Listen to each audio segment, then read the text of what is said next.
εορταστική εκδήλωση των ομογενειακών φορέων για το νέο έτος, όπου κόψαμε και την Αγιοβασιλόπιτα, δηλαδή όλες οι. Κοίτα ο Πατριάρχης τι ωραία κόβει την πίτα. Κοίτα εκεί. Ναι, πρόσεξε όμως. Τώρα εδώ έχουμε είδηση. Ναι. 3 κακά συνέβησαν. Πρώτα απ' όλα στο σκοτάδι βλέπετε. Διακοπή ηλεκτρικού ρεύματος. Κόβει το ρεύμα. Που ξεκίνησε η εκδήλωση. Ναι.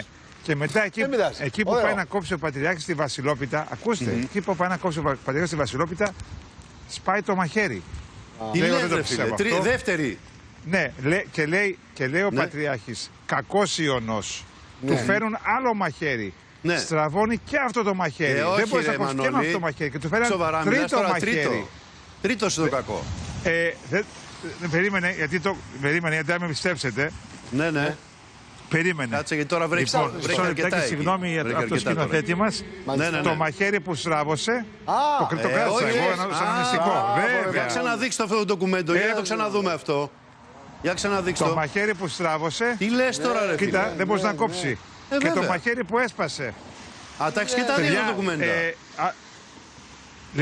Μπράβο, Μανώλη. Κοίταξε, 1 και 2. Ενώ τα κράτησα, παιδιά, εγώ αυτά, γιατί είναι ντοκουμέντα για μένα. 1-2, λοιπόν. Εντάξει, δεν ήταν το καλύτερο που μπορούσε να συμβεί αυτό. Να το μαχαίρι, το βλέπουμε. Την ώρα που λυγίζει αυτό. Ναι, μπορούμε να ακούσουμε και τον Πατριάρχη που λέει και τις ευχές, αλλά λέει και κακός Ιωνός. Αν θέλετε να τον ακούσουμε κιόλας. Ναι, για πάμε. Τρίτος στο κακό, δεν φοβάμαι. Δεν φοβάμαι. Εύχομαι με όλη μου την καρδιά το νέο έτος να είναι ειρηνικό για όλο τον κόσμο και πλουσίως ευλογημένο για την προσφυλή ομογένεια της πόλης, με επικεφαλής η Μητέρα Εκκλησία. Το πρώτο κομμάτι, αυτό το μαχαίρι δεν είναι γερό.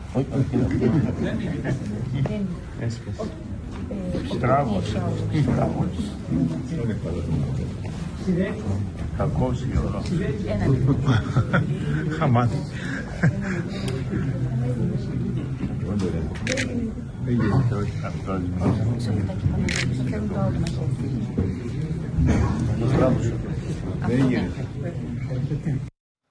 Μάλιστα. Μανώλη, ποιος το έδωσε αυτό το μαχαίρι τώρα? Είναι δυνατόν? Όχι, παιδιά. Συμβαίνουν αυτά. Δύο μαχαίρια, πώς συμβαίνουν, ρε Μανώλη?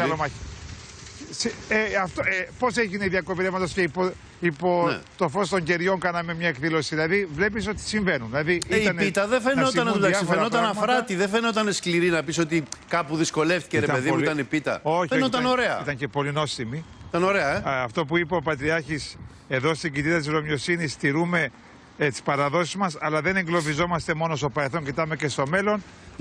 Όλοι οι Ρωμιοί ενωμένοι ήμασταν εκεί, αλλά πραγματικά εγώ έτσι από μακριά κάποια στιγμή παρακολουθούσα, βλέποντας κεριά, σκοτάδι, τον Πατριάρχη από μακριά, λέω, παρακολουθώ μια ταινία. Δηλαδή πραγματικά.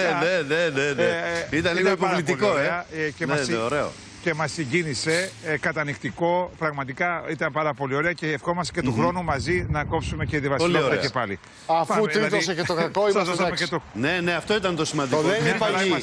Το κακό πρέπει να τριτώσει για να τελειώσει. Εδώ τέλειωσε. Αλλιώς δεν τελειώνει. Τέλειωσε. Λοιπόν, για πάμε τώρα παρακάτω. Και το δικό μας το κομμάτι, το οποίο δεν είχε το φλουρί, δεν πειράζει. Μόνο που μας θύμισε η ικανοποίηση είναι έτσι κι αλλιώς του χρόνου.